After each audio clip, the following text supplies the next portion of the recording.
Prontinho. Bom, gente, então, na semana passada, nós começamos a falar sobre as figuras de linguagem e falamos sobre as figuras de palavras, né?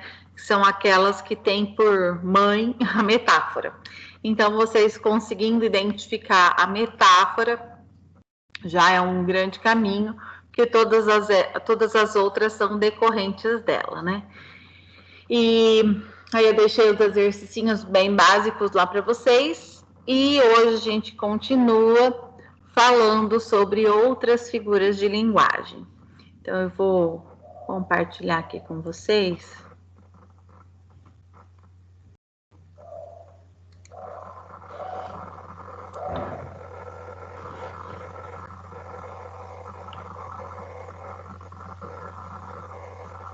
Oi.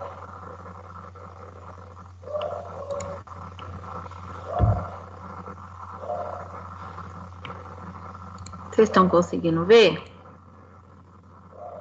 Tá, para mim tá aparecendo. Sim. Beleza.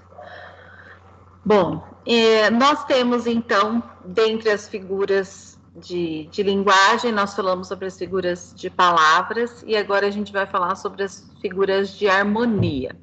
Então, só para a gente retomar aí como que se estrutura, nós temos como um nome guarda-chuva, né? Um nome que abarca todas as outras figuras, são as figuras de linguagem.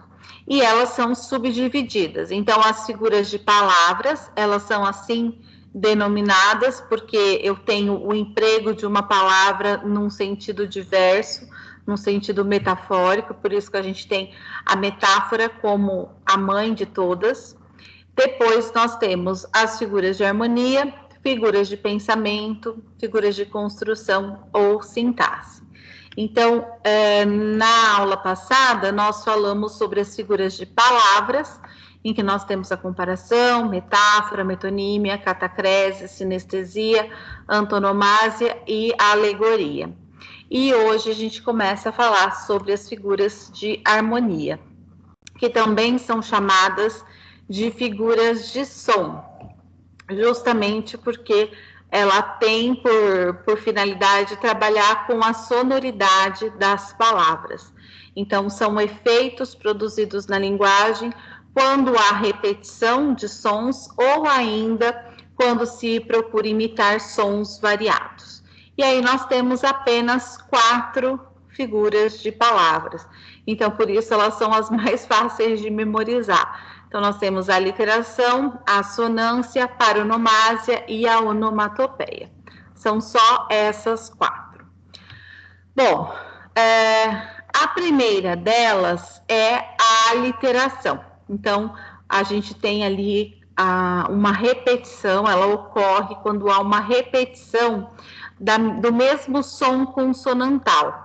Né? Então, ou da mesma consoante, ou de consoantes similares, ou seja, consoantes que vão produzir o mesmo som. Por exemplo, G e J, né? Se elas estiverem sendo pronunciadas como J, né? Elas vão promover também a literação. Então, não necessariamente precisa ser a mesma letra, mas sim o mesmo som. Então, nós temos como um exemplo ali de aliteração. Então, quando essa preta começa a tratar do cabelo, é de se olhar toda a trama de trança, a transa do cabelo. Então, nesse caso, nós temos esse som de tr, né? Aqui o T de modo geral, né? Porque o T vai aparecer no preta, tratar, depois toda, e aí depois aqui esse trama, trança, transa, e aí a gente tem esse encontro consonantal, que a pronúncia é a mesma. Então, quando ocorrer, aqui em cima também tem o tratar, né? Quando ocorrer essa repetição que é proposital, né? De um som, a gente tem o nome de um som consonantal, o nome é aliteração. Geralmente essa repetição, ela não é simplesmente vou repetir tal consoante porque eu quero. Essa repetição, ela traz esse som acaba nos remetendo ao significado, né? Então, por exemplo, se a gente repete muito S ou som de S, né? A gente tem um sussurro, a gente tem aquele, como se fosse um sopro, né? Então, consequentemente, isso vai ser evocado também no texto. E esse trama, trança, né, esse som de TR aí, é como se ele estivesse mesmo trançando, né, como se fosse algo que esteja com dificuldade ali não é algo liso, né, alguma coisa que trama, ela se encontra, se emaranha ali. Então, essas repetições, elas têm uma finalidade expressiva, né, principalmente. Então, não é qualquer consoante que eu vou escolher aquela que tem um propósito específico para o significado do meu texto. Então, nós temos aqui uma música da Marisa Monte, que é toda construída nessa literação com o som de S e com o som de K, né? Não é o som de... É diferente esse S do C. Então, eu tenho CK, né? Esse e o K. Então, nós temos na boiada seca, na enxurrada seca, na trovoada seca, na enxada seca, segue o seco sem sacar que o caminho é seco, sem sacar que o espinho é seco, sem sacar que seco é o ser sol, né? Sem sacar que algum espinho seco secará, e a água que sacar será um tiro seco e secará o seu destino seca. Então, há sempre essa repetição dessas duas consoantes, desses dois sons consonantais. Então, se a gente fosse dizer, nessa música nós temos a literação em som de S e a literação em som de C, né, pronúncia de K. Então, a gente iria indicar os dois sons consonantais que aparecem aí. E aí todos eles têm essa ideia de reforçar o seco, né? O sol, ser, e esse vai dando umas pausas, seca, né? Aí depois sacar, seco, né? A todo momento. Depois nós temos o clássico dos trava-línguas, né, que geralmente é construído em cima de aliteração. Então, por exemplo, o rato roeu a roupa do rei de Roma, né? Então, nós temos a literação em R, né? Aí o Cascão falando, Cebolinha, você aprendeu a falar, né? E aí fica a fala como se estivesse escrita no muro, e ele falando claro, né? Porque ele tem dificuldade de pronunciar esse som de R. Depois, o outro é o som de M e o som de S. Então, tem minha mãe amassa. Amassa só? Sim, amassa só e salga a massa. A massa se amassa na mesa? A massa é sã. Sim, essa massa é sã. O bom de ir para a escola é que a gente pode ter conversas literárias. Geralmente aqueles livros didáticos, né, mais antigos, eles tinham por base isso, né, o boi baba, o bebê baba, qualquer coisa assim, né, justamente a uva do Ivo, justamente para reforçar aquela consoante, aquela letra que estava sendo ensinada. Bom, isso na publicidade pode se dar de diferentes formas. Então, essa da Nutella, a gente vai ver algumas repetições, né, algumas aliterações, e depois a gente vai voltar falando de outros sons. Então, nós temos Nutella alegra a galera, a Marcela e a Isabela, mas só Nutella na tigela para deixar a vida bela. Bom, como nós vimos, a aliteração é a repetição do som consonantal. Então, nesse caso, a gente iria olhar para essa repetição do L em Nutella, alegra, galera, Marcela, Isabela, depois Nutella de novo, tigela e bela. Então, essa repetição do L é uma aliteração. Depois nós vamos falar da repetição desse E, né, do Nutella, alegre, por aí vai. Bom, depois nós temos aqui o unibanco. Então, nós temos explicando, produzindo, simplificando, inovando, correndo, buscando, realizando e por aí vai. Bom, nesse caso, nós também temos dois tipos de repetição. Uma que é da consoante, né, dessa pronúncia do gerúndio final, ali esse D, de produzindo, explicando, simplificando. E depois a gente vai ver também essa repetição do em e in, né, de criando, imaginando, depois resolvendo, eu tenho produzindo ali, e depois a gente fala sobre esses casos. Então, primeiro a gente está olhando só para as repetições consonantais. Aqui nós temos siga seus sonhos e sinta a segurança de ser simplesmente sensacional. Então, aqui a gente tem a repetição do som de S, né? Então, Adidas sem igual. E em Carrefour, confiança na compra, também nós temos uma literação em C, né? Carrefour, confiança, compra. Aí da camisinha aqui, né? Pense prazer, pense prudência, né? Então usa a marca e aí repete o som de P. Então todos eles são casos de aliteração.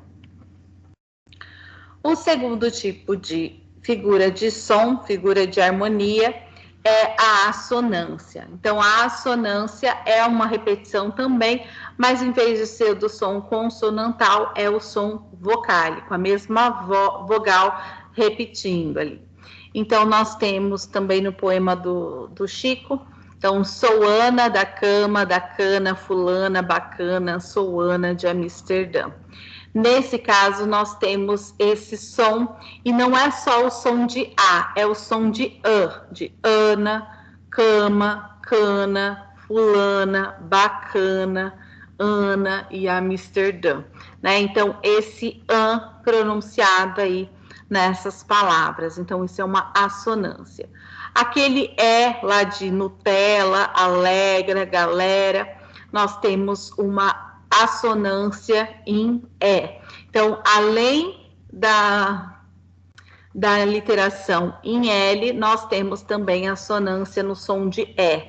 E não é só um E, né? É o som de E, né? Nutella, alegra, galera e por aí vai. Depois, nós temos, que é o que acontece também lá em cima no unibanco, explicando esse an que se repete, é uma assonância.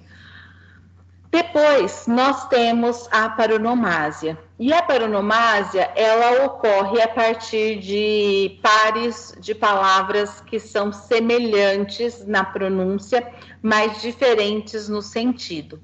E, geralmente, essas palavras podem até mesmo serem confundidas, então a gente tem que tomar um cuidado. Então, por exemplo, tráfico, né? Tráfico de influência e tráfico de influenza, né? Então, nós temos ali influência e influenza, né? Da gripe.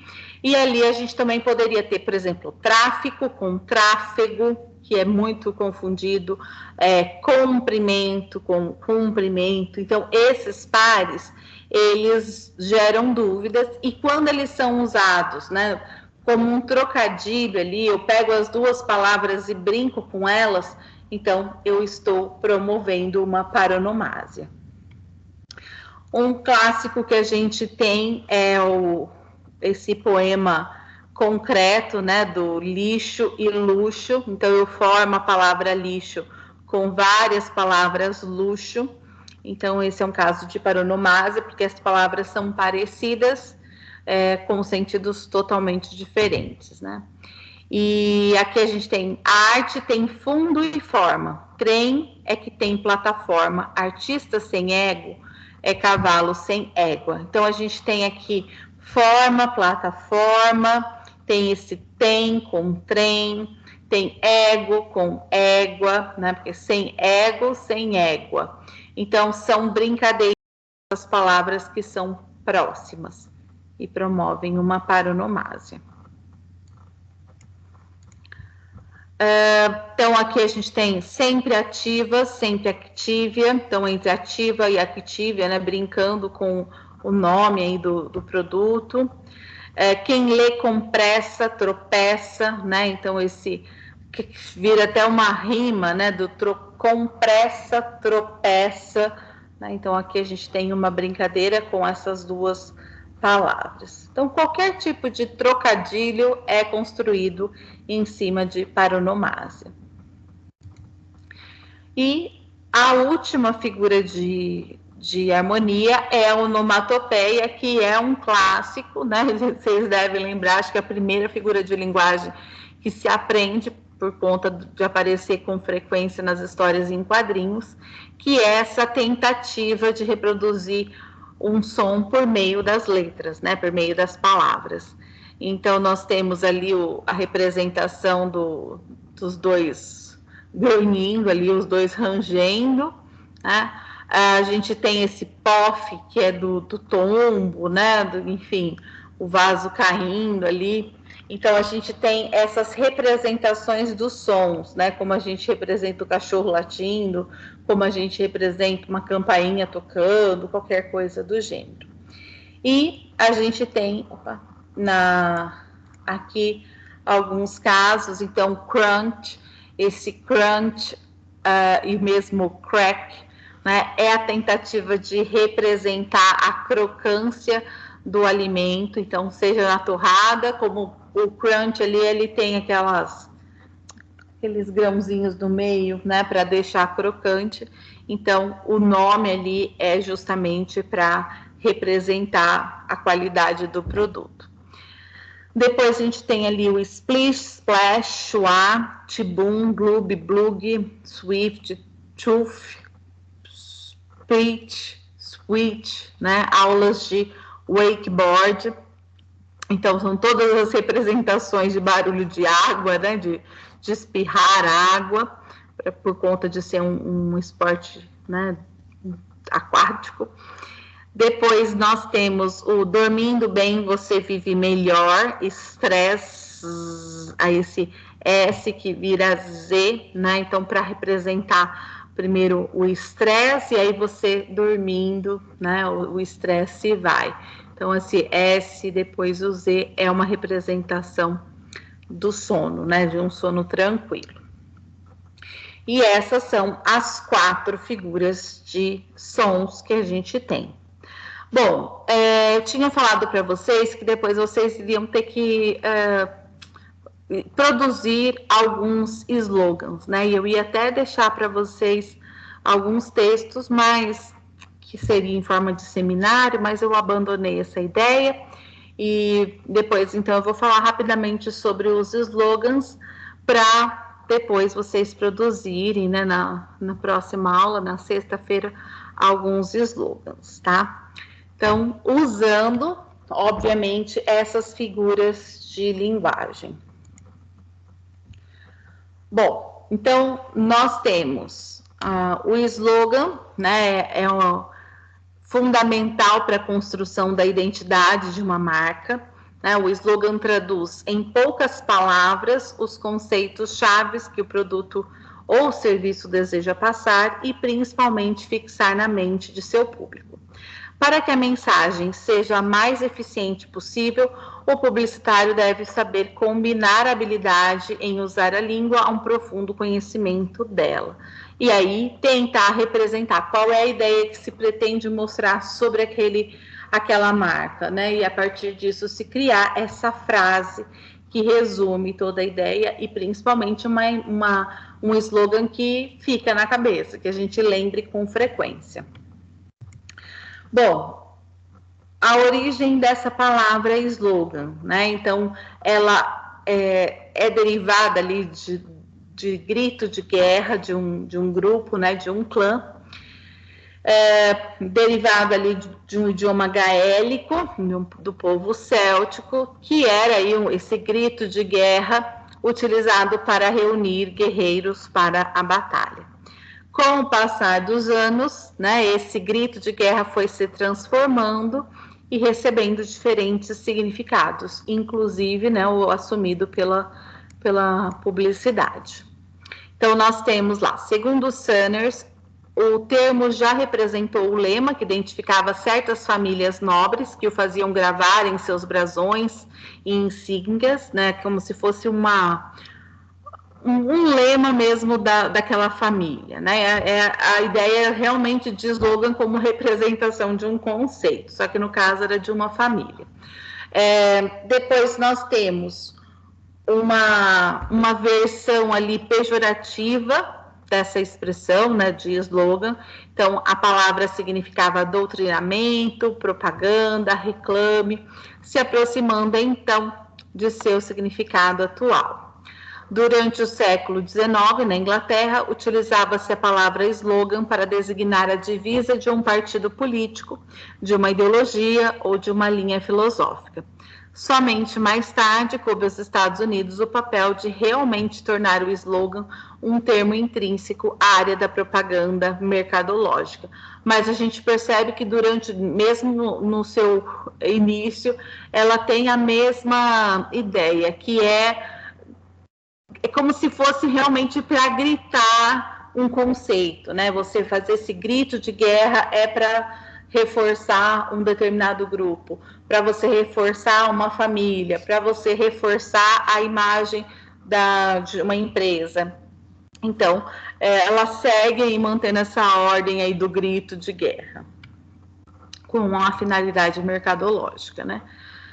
Bom, nós temos ali uma definição, tentativa de definição do que vem a ser slogan, então uma frase pequena e marcante com que o industrial, comerciante ou uma instituição procura fixar seu produto, serviço ou marca na mente do público. Então, ele deve consistir, né, de uma frase curta, concisa e eufônica, ou seja, deve soar agradável. Então, deve ser simples, claro, apropriado e distinto, com um toque de originalidade, se possível, né? Espera-se que tenha. Nem todos os slogans são criativos, né? A gente sabe que tem alguns que são bem bizarros. E nós temos ali, a publicidade desenvolveu a arte dos slogans, usando-os como meio eficaz da retórica persuasiva, utilizando para este fim diversos recursos, elementos e técnicas da língua, como as figuras de linguagem, os recursos fônicos, os provérbios e os trocadilhos, por exemplo. Então, para Sampaio, o slogan é uma frase-tema de uma campanha ou marca que procura resumir e definir seu posicionamento, a forma de ser lembrado. Temos aqui alguns exemplos de slogans famosos, mais antigos, e alguns que a gente lembra mais, como tem mil e uma utilidades, né? O abuse e use CIA, não é nenhuma Brastemp, sorriso saudável, sorriso Colgate, por aí vai. Mas são slogans mais antigos. E aí, eu queria que vocês me falassem sobre slogans atuais que vocês consideram bons e slogans que vocês consideram ruins. O que vocês me dizem?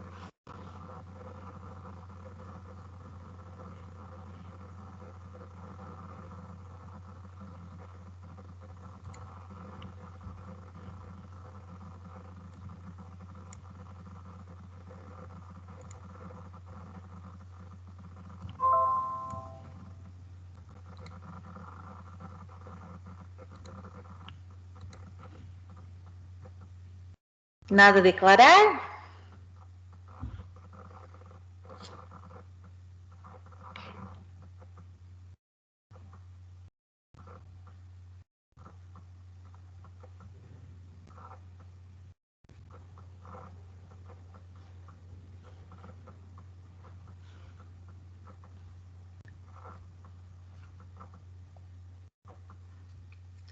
Então, eu vou deixar lá no Moodle para vocês e vocês respondem lá, tá bom? Melhor do que eu falar para ninguém. Ok.